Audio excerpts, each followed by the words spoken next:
Well well well Yuzi finally अपना potential show कर रहा है मांगा के अंदर, क्योंकि भाई हिगुरुमा अकेला सा बंदा नहीं था जिसने भाई काफी कम टाइम में रिवर्स कर्स टेक्निक सीख ली थी। क्योंकि यहाँ पे अपने यूजी को भी भाई रिवर्स कर्स टेक्निक आती है, वो हम इस चैप्टर में देखेंगे, जिसको देख के भाई यहाँ पे सुकुना भी उसे प्रेज कर रहा है। लेकिन भाई यहाँ पे सुकुना ने गोजो की डेथ भी कंफर्म कर दी है।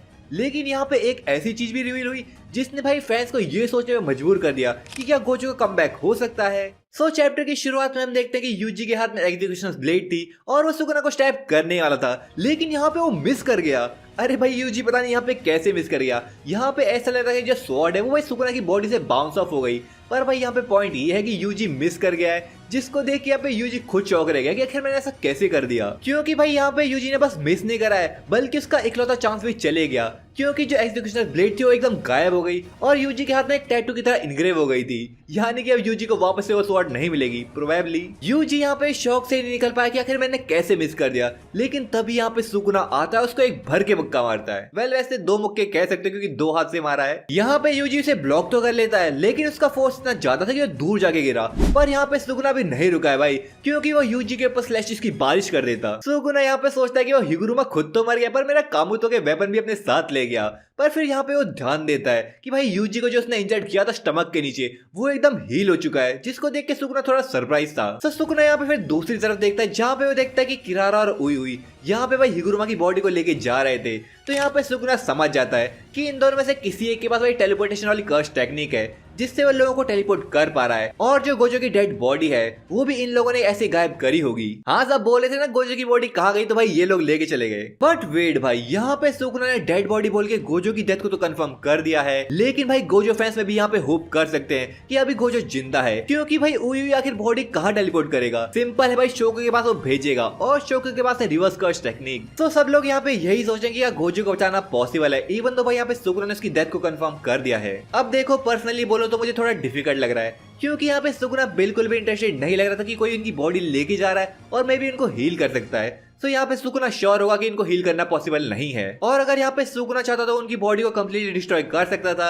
लेकिन उसने इसमें टाइम वेस्ट नहीं किया। लेकिन अगर डेथ से भी वापस आने का कोई तरीका है इनके पास, तो who knows, कुछ भी हो सकता है भाई, क्योंकि आखिर जेजे के है ये। फ्लैशबैक के बाद की डेथ को छोड़ के भाई यहाँ पे कुछ भी प्रिडिक्टेबल नहीं है। तो इसके बाद यहाँ पे सुकुना ये तक सोचता है कि शायद यूजी को भी ऐसे टेलीपोर्ट किया गया हो और वहाँ पे शोको ने ऐसे हील किया हो। लेकिन फिर वो खुद ही कहता है नहीं भाई ऐसा पॉसिबल नहीं है, क्योंकि अगर कोई पर्सन दूसरे पर्सन को रिवर्स कर्स टेक्निक में से हील करता है तो उसका जो आउटपुट है वो खुद को हील करने के मुकाबले में काफी कम हो जाता है, एकदम आधा हो जाता है। सो भाई शोको के पास गोजो और सुकुना जितनी पावर तो नहीं है कि वो यूजी को हील कर पाए। तो यहाँ पे भाई यूजी ने अपनी बॉडी को खुद की रिवर्स कर्स टेक्निक से हील किया है, यानी कि काफी कम टाइम में यूजी भी रिवर्स कर्स टेक्निक सीख गया है, जिसको देख के यहाँ पे सुकुना काफी इंप्रेस था। लेकिन भाई सुकुना इंप्रेस होने से ज्यादा तो भाई मजे लेने की सोच रहा था, क्योंकि सुकुना वाज लाइक चलो कम से कम इसने कुछ तो इम्प्रूव किया है तो अभी मुझे थोड़ा एंटरटेन तो कर पाएगा। बट यहाँ पे फिर सुकुना थोड़ा इरिटेटेड फील करता है और कुछ सोचने लग जाता। तो यूजी भी ये देख के सरप्राइज था कि आखिर सुकुना ऐसे कौन से ख्यालों में डूबा हुआ है। सुकुना यहाँ पे सोचता है कि हम हिगुरुमा के मरने की वजह से डिसअपॉइंटेड फील कर रहा हूँ, क्योंकि अभी जस्ट तो उसने हिगुरुमा के ऊपर इंटरेस्ट शो किया था और इतनी जल्दी वो मर भी गया। लेकिन यहाँ पे तो सुकुना वैसे किसी से सेटिस्फाइड होने वाले लोगों में से नहीं था, उसको तो भाई लोगों को मार के टाइम पास ही करना था जब तक उसकी मौत ना आ जाए। अब भाई आई डोंट नो सुकुना कैसे मरने की बात कर रहा है। गोजो के बाद तो भाई इसे कोई टच भी नहीं कर पाया। जिसके बाद यहाँ पे सुकुना कुछ आइडियल्स की बात करता, मतलब लोगों के आदर्शों और उनकी विशेष की, जो कि उन्हें अपनी जान से भी ज्यादा इंपॉर्टेंट है, क्योंकि ऐसा तो कभी सुकुना ने कुछ सोचा ही नहीं था। और जो सॉर्सर सुकुना से फाइट कर रहे थे उनका आइडियल या फिर विश यही होगा कि मे भी वो सुकुना को मार पाए। बट सुकुना का तो ऐसा आइडियल कोई था ही नहीं, तो आखिर वो यहाँ पे कर क्या रहा है और आखिर वो इतना अपसेट क्यों है इन लोगों को अपने आइडियल के लिए इतना ट्राई हार्ड करते हुए देख के, क्योंकि ऐसे बंदे तो उसने 1000 साल पहले भी देखे थे। सुकुना का तो भाई यही है, अगर मैं स्ट्रांग हूँ वो तो मैं हमेशा से ही था, लेकिन अगर मैं अपसेट हूँ, मैं डिसअपॉइंटेड हूँ, मेरे साथ कुछ भी गलत हुआ, उसकी वजह भाई यहाँ पे यूजी है। यूजी का ही बुरा असर मेरे अंदर आ रहा है, क्योंकि हम दोनों की सोल काफी टाइम तक एक ही बॉडी के अंदर रही थी। और सुकुना जानता है कि यूजी ऐसा बंदा है, चाहे तुम उसकी सोल को कितनी बार भी तोड़ दो, उसको कुछ भी करो,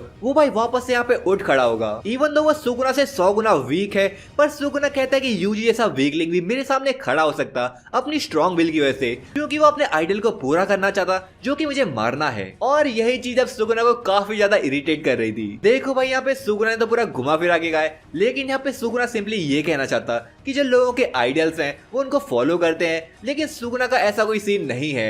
और भाई यूजी की वजह से ऐसा हुआ है कि वो इस चीज पे ध्यान दे पा रहा है, क्योंकि 1000 साल पहले भी ऐसे सॉर्सर्स आते थे उसे फाइट करने के लिए, लेकिन उसको कोई फर्क नहीं पड़ता था। और वो यहाँ पे काइंड ऑफ यूजी की तारीफ भी कर रहा था कि उसने अपने आप को काफी हद तक इंप्रूव कर लिया है, जहाँ पे वो रिवर्स कास्टिंग यूज कर ही पा रहा है, लेकिन अपनी बॉडी को भी उसने फिजिकली काफी इनहेंस कर दिया है। लेकिन भाई तभी यहाँ पे कोगा ने अपीयर होता है, जो कि कलिंग गेम में एक न्यू रूल को ऐड करता है, जिसे सुन के भाई यहाँ पे सब लोग शॉक रह जाते। न्यू रूल ये है कि ह्यूमैनिटी और टेंजन को मर्ज करने की अब अथॉरिटी अब भाई मेगुमी फुचिकोरो के पास है, यानी कि अब केंजाकू के जाने के बाद सुगुना भाई कलिंग गेम के एंड होते ही ह्यूमैनिटी और टेंजन को मर्ज कर सकता है। और ये वाला जो न्यू रूल है वो भाई केंजाकू ने ऐड किया होगा, क्योंकि उसके पास 100 पॉइंट होना कोई बड़ी बात नहीं थी, क्योंकि वो भी सॉर्सर्स को हंट कर रहा था। तो ये सब देख के कुसकाबे कहता है कि ये पक्का उस केंजाकू का बैकअप प्लान होगा और जो यूटा का एम्बुश है वो सक्सेसफुल रहा होगा। लेकिन फिर यहाँ पे वो ये भी कहता है कि केंजाकू तो काफी टेढ़े दिमाग का था, लेकिन सुगुना से ऐसा नहीं लगता, क्योंकि भाई सुगुना बस अपनी क्यूरियोसिटी के लिए भाई मर्जर नहीं करना चाहेगा। बट फिर यहाँ पे हम सुगुना को देखते हैं, जो कि कह रहा था पहले तो मैं इस यूजी को मारूंगा, फिर एक एक करके सारे कलिंग गेम के सॉर्सर्स को मारूंगा, और जैसे ये सब मर जाएंगे और कलिंग गेम एंड हो जाएगा, फिर भाई मैं देखूंगा कि मर्जर करना है या फिर नहीं करना है, और जो टेंजन है उसके साथ मैं थोड़ा खेलूंगा और एंजॉय करूंगा। लेकिन यहाँ पे सुगुना इससे पहले ऐसा कुछ कर पाए। यहाँ पे भाई एंट्री होती है यूटा ओकुत्सु की, और वो आते ही सुगुना से भिड़ जाता है। तो यहाँ पे सुगुना भी उसे देख के ताना मारता है कि तू अपना पूरा ट्राई करियो, क्योंकि अगर तूने ऐसा नहीं किया तो तू और तेरे जो लव्ड वंस हैं वो सारे मारे जाएंगे। और ये सुनते ही यहाँ पे रीका इमर्ज होती, जो कि सुगुना को अपने हाथ से क्रश करने लग जाती। एंड रीका भी लाइक साले तू किसके आगे बोले, तुझे पता भी है, पहले देख ले जरा कौन खड़ा है तेरे आगे। And Suguna was also like so this is the queen of curses. जहां पे भाई चैप्टर एडिटर के नोट के साथ एंड हो जाता कि अब फाइट हो रही है king of curses versus queen of curses की, तो आखिर इनमें से कौन जीतेगा और थ्रोन पे बैठ पाएगा। सो भाई आज के चैप्टर में इतना ही। अगर आपको ये वीडियो पसंद आए वीडियो को कर दो लाइक। मिलता हूं आपसे अगली वीडियो में, तब तक के लिए सायोनारा।